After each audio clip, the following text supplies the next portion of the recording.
ایمان نہ ہو تو آدمی جہنمی. اور اہل سنت والجماعت کے خلاف اگر کسی کا عقیدہ ہو تو جہنمی. عمل چاہے جتنے اچھے ہو. اور مسلک اہل سنت والجماعت کے عقائد کو مانتا بھی ہے لیکن گناہ کے کام کرتا ہے, جوا کھیلتا ہے, شراب پیتا ہے, زنا کرتا ہے, چوری کرتا ہے, جھوٹ بولتا ہے, لوگوں کو دھوکہ دیتا ہے, گالیاں دیتا ہے, لوگوں پر ظلم کرتا ہے, کسی طرح کے بھی یہ گناہ کے کام کرتا ہے, عقیدے میں وہ سنی ہے, تو وہ اپنے ان برے اعمال کی وجہ سے بھی مستحق سزا ہے. تو برے اعمال سے بھی ہمیں بچنا چاہیے, اپنی زندگی کو تقوی و طہارت کی زندگی بنانا چاہیے, کیونکہ موت کا کوئی بھروسہ نہیں. آدمی چاہے مضبوط قلعوں میں چھپ جائے لیکن موت کے آہنی پنجے وہاں بھی اس کو پکڑ لیں گے. قرآن فرماتا ہے کہ اینما تکونوا یدرککم الموت ولو کنتم فی بروج مشیدہ. تم چاہے کہیں چھپ جاؤ, مضبوط قلعوں میں ہی چھپ جاؤ, موت تم کو پکڑ لے گا. اور موت جب آتی ہے تو نہ پرورشی جلدی ہو سکتی ہے نہ پرورشی دیر ہو سکتی ہے. جو اللہ کا مقرر کیا ہوا وقت ہے اسی مقرر کیے ہوئے وقت فکس ٹائم پر موت آتی ہے. اذا جاء اجلهم فلا يستأخرون ساعة ولا يستقدمون. جب موت آ جائے گی تو نہ کوئی شخص پل بھر کی جلدی کر سکتا ہے نہ پل بھر کی دیر کر سکتا ہے. وقت سے پہلے کوئی مرنا چاہے تو یہ بھی نہیں ہو سکتا, کوئی کسی کو مارنا چاہے تو نہیں ہو سکتا, کوئی کسی کو کچھ دیر روکے رہے کہ ابھی یہ کچھ اور زندہ رہے, کچھ اور سانسیں لے لیں, تدبیریں سب بیکار ہو جائیں گی, سب فیل ہو جائیں گی. ایسا نہیں ہو سکتا. جو خدا نے وقت مقرر کیا ہے انسان کا, اسی وقت مقررہ پر اسے اس دنیا سے جانا. تو عزیزان گرامی, موت سب کے لیے ہے, مرنا سب کو ہے, لیکن سب کی موت برابر نہیں ہے جس طرح سب کی زندگی برابر ہے. اسی طرح سب مرنے والے بھی برابر نہیں جس طرح سب زندہ لوگ برابر ہیں. اور یہ فرق جو ہے انسان کے اپنے ایمان, اس کے عقائد اور اس کے اعمال کی بنیاد پر ہے. تو ہمیں اپنے ایمان کو مضبوط رکھنا ہے, اپنے عقیدوں کو سلامت رکھنا ہے اور نیک عمل کرنا ہے. قرآن کریم فرماتا ہے یا ایھا الذین آمنوا اتقوا اللہ وکونوا مع الصادقین. اے ایمان والو اللہ سے ڈرو اور سچوں کے ساتھ ہو جاؤ. اللہ سے ڈرنے کا کیا مطلب ہے؟ نیک کام کرو. اللہ سے ڈرو گے تو اللہ کے حکم کی فرمانبرداری کرو گے. اللہ کا خوف جو ہے تمہیں وہ نیک کام کرنے پر مجبور کرے گا. تو اللہ سے ڈرو یعنی نیک کام کرو اور برے کام مت کرو. اللہ نے جن کاموں کو منع کیا ہے وہ کام مت کرو. اتقوا اللہ, اللہ سے ڈرو یعنی نیک کام کرو, برے کام مت کرو. دوسری بات وَكُونُوا مَعَ الصَّادِقِينَ, سچوں کے ساتھ ہو جاؤ. سچوں کے ساتھ ہو جاؤ. اس کے ساتھ مَعَنَا عَلَيْهِ وَأَصْحَابِهِ کے زمرے میں رہو.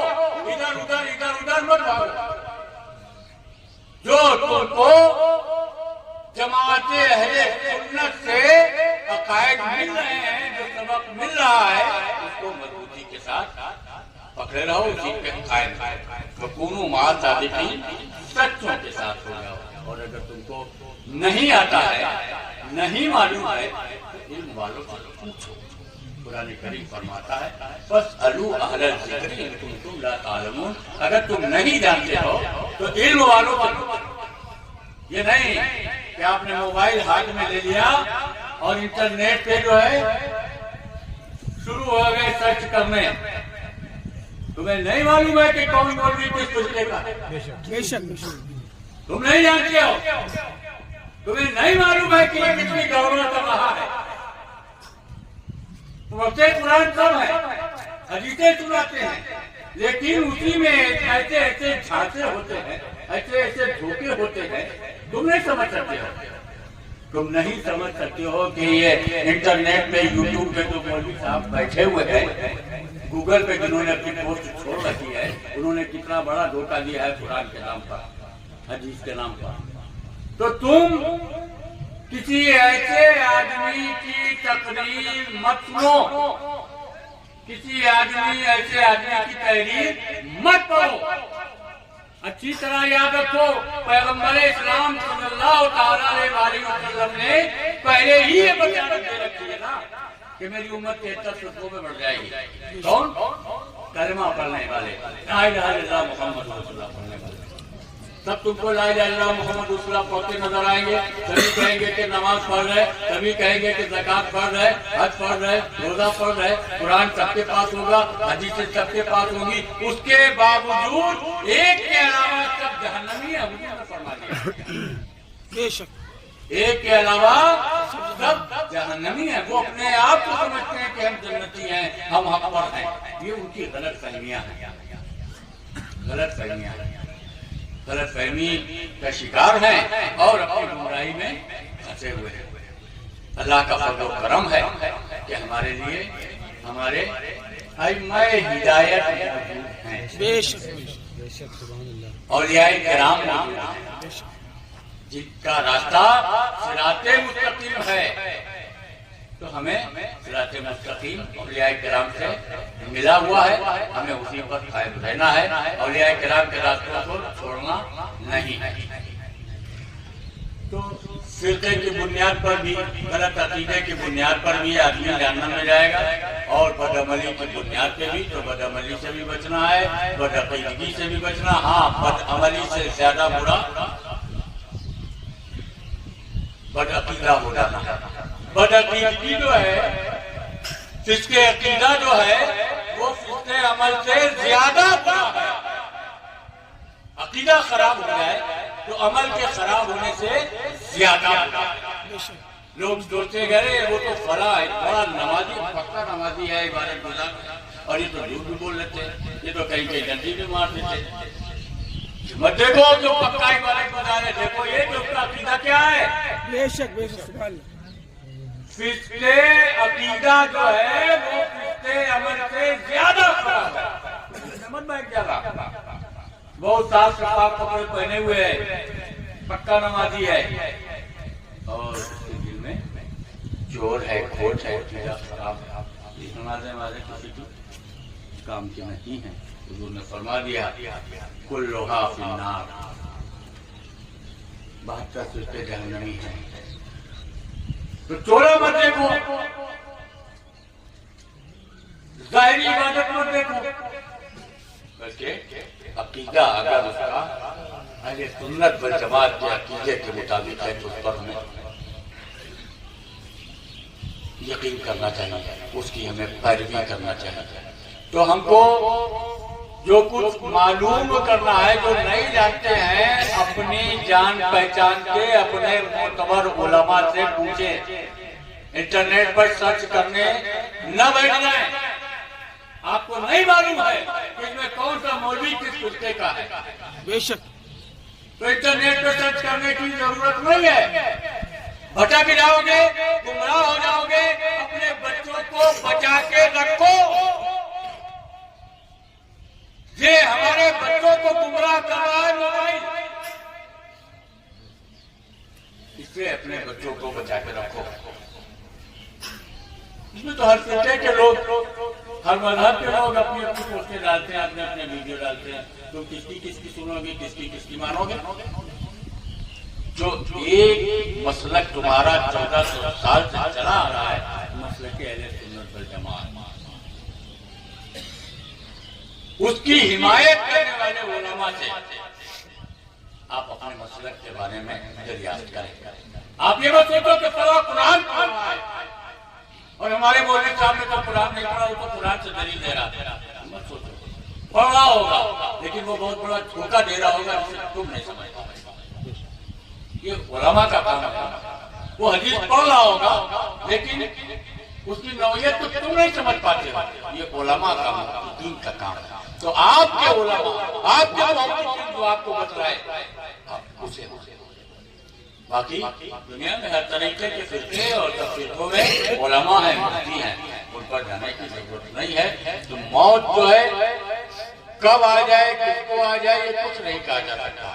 تو موت سے پہلے ہمیں اپنے آپ کو موت کے لیے تیار رکھنا ہے تاکہ ایسا نہ ہو کہ ہم یہاں سے جا کر جہنم میں گر پڑے. ہمیں اپنے ایمان کو، اپنے عقیدے کو، اپنے عمل کو صحیح رکھنا ہے. اللہ تعالیٰ ہمیں آپ کو توفیق عطا فرمائے. سب مرتے ہیں مگر سب کی موت برابر نہیں ہے. جس طرح سب زندہ لوگ برابر نہیں ہیں، اس طرح سب مرنے والے برابر نہیں ہیں. کچھ وہ ہیں جو ایمان والے، کچھ وہ ہیں جو کافر ہیں. قرآن کریم نے سب کی موت اور سب مرنے والوں کا الگ الگ ذکر بھی فرمایا ہے. اللہ تبارک تعالیٰ فرماتا ہے ان الذين قالوا ربنا الله ثم استقاموا تتنزل عليهم الملائكة الا تخافوا ولا تحزنوا وابشروا بالجنة التي كنتم توعدون نحن اولياؤكم في الحياة الدنيا وفي الآخرة ولكم فيها ما تشتهي انفسكم ولكم فيها ما تدعون من غفور. بے شک وہ لوگ جنہوں نے کہا، یعنی جنہوں نے مانا کہ اللہ ہمارا رب ہے، پھر اسی عقیدے پہ، اسی ایمان پر قائم رہے. تتنزل علیہم الملائکہ، موت کے وقت ان کے پاس فرشتے رحمت کے نازل ہوتے ہیں. اللہ تخافوا، خوف نہ کرو، ولا تحزنوا، غم نہ کرو، وابشروا بالجنۃ التي كنتم توعدون، اور تمہیں خوشخبری ہے اس جنت کی جس کا تم سے وعدہ ہے. ہم تمہارے دوست تھے دنیا کی زندگی میں بھی. نحن اولیاؤکم فی الحیات الدنیا، ہم تمہارے دوست تھے دنیا کی زندگی میں بھی. وفی الآخرہ، اور ہم تمہارے دوست ہیں آخرت میں. رحمت کے فرشتے بن گئے، مومن کے دوست ہوتے ہیں دنیا کی زندگی میں بھی اور آخرت میں بھی. موت کے وقت جنت کی بشارت دے رہے ہیں. وابشروا بالجنۃ التي كنتم توعدون، تم کو جنت کی خوشخبری ہے جسے وعدہ.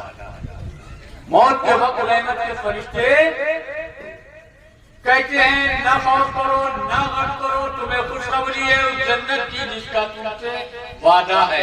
ہم تمہارے دوست دنیا کی زندگی میں بھی، ہم تمہارے دوست آخرت میں. موت کے وقت رحمت کے فرشتے جنت کی بشارت دے رہے ہیں. تو اس کا مطلب یہ ہے کہ موت کے بعد شیطانی حرکتوں کا اثر کچھ نہیں ہونے والا. شیطان بہکائے بھی، برگلائے بھی، لیکن کچھ اثر نہیں ہونے والا. کیونکہ امتحان وہیں تک تھا جہاں تک انسان کی سانس نکل گئی. تو اب وہ کہاں ہے؟ رب کی رحمتوں میں، اللہ کی قدرت میں. اب نہ تو کسی کا ایمان لانا معتبر ہوگا اور نہ کسی کے کفر کا اعتبار کیا جائے گا. تو یہاں شیطان کا بھی کام ختم. تو اگر کوئی یہ کہے قبر میں شیطان بہکانے آ جاتا تو یہ بات قابل رد ہے. واہ واہ واہ واہ، سبحان اللہ سبحان اللہ. کیونکہ قرآن کے خلاف ہے نا. زندہ باد زندہ باد زندہ باد. کا بھی یہ قول قابل رد. بے شک حدیث شریف میں آیا ہے کہ جب منکر نکیر بندے مومن کی روح قبض کرنے کے لیے آتے ہیں تو ان کے ساتھ خوبصورت چہرے والے رحمت کے فرشتے ہوتے ہیں. وہ بندے مومن کے قریب آ کر کہتے ہیں اخرجی ایتها النفس الطیبہ کانت فی الجسد الطیب اخرجی حمیدۃ و ابشری بروح و ریحان و رب غیر غضبان، نکل اے پاک روح جو پاک جسم میں ہے، نکل تو قابل تعریف ہے اور تجھے خوشخبری ہے، جنت کی ہوا کی خوشبو کی اور ایسے رب کی بشارت ہے جو ناراض نہیں ہوگا۔ پھر حضرت ملک الموت انتہائی نرمی کے ساتھ اس بندے مومن کی روح قبض کر لیتے ہیں۔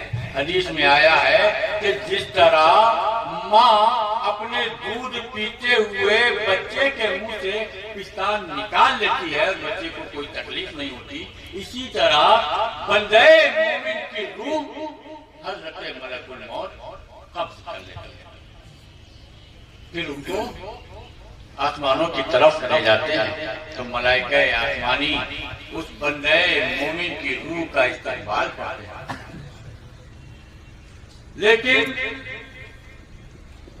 جو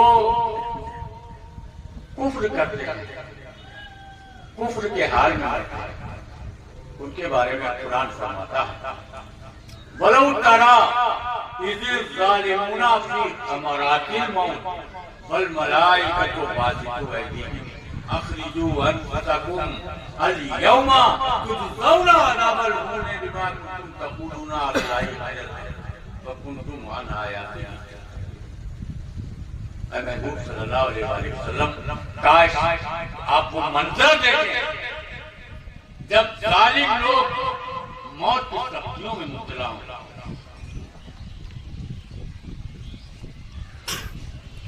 اور عذاب کے فرشتے ہاتھ پھیلائے ہوئے ان سے کہتے ہوں نکالو اپنی جانوں کو، آج تمہارے لیے دردناک عذاب ہے جو تم اللہ پر جھوٹ باندھا کرتے اور جو تم اللہ کی آیات کے ساتھ تکبر کرتے۔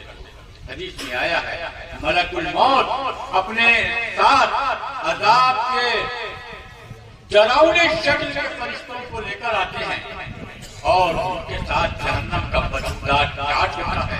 پھر حضرت ملک الموت اس گناہگار بندے کے پاس قریب ہو کر فرماتے ہیں نکل ہے ناپاک روح جو ناپاک جسم میں ہے، نکل تو قابل مذمت ہے اور تجھے خوشخبری ہے آگ کی، طرح طرح کے عذاب کی، جہنمیوں کے پیپ کی، گرم گرم پانی کی۔ پھر حضرت ملک الموت اس گناہگار بندے کی روح کو سختی کے ساتھ قبض کر دیتے ہیں۔ آج یہ ہوتا ہے کہ ہاتھ پیر سب بیٹھ جاتے ہیں، شدت تکلیف سے ایریا جو ہے وہ رگڑنے لگتا ہے مریض الموت۔